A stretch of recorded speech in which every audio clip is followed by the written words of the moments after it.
So we've talked about Negro Fort and Fort Mose, two places in Florida where armed, formerly enslaved black people gathered to live in hard-won freedom.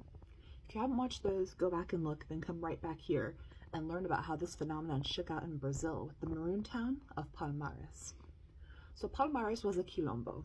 That's just the Portuguese word for a community of formerly enslaved people who essentially stole themselves by running away. It wasn't just comprised of Africans and their descendants, though.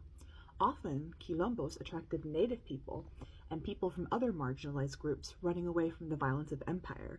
So think pirates, orphans, defecting soldiers and sailors, indentured servants, etc., right? So they all lived together under a system of rules and political culture that was inspired by West Africa and West Central Africa. These runaway towns sprung up everywhere where plantations were formed near undeveloped land with difficult terrain. Palmares was in the northeast region of Brazil, and what makes it so interesting was its size, approximately 11,000 people. So people of Palmares were adept at martial skills because the Portuguese colonists wanted this community destroyed.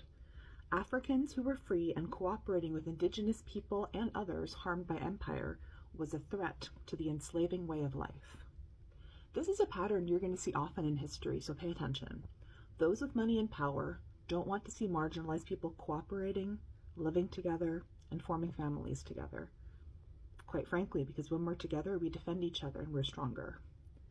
For years, the Portuguese in Brazil organized expeditions against Palmares, fighting guerrilla warfare against a group of people who had African, indigenous, and European knowledge and weapons. It took many attempts and years before they were able to finally destroy Palmares, but even then, they didn't really succeed. They just broke it up into smaller runaway settlements, whose descendants still live in those regions of Brazil today.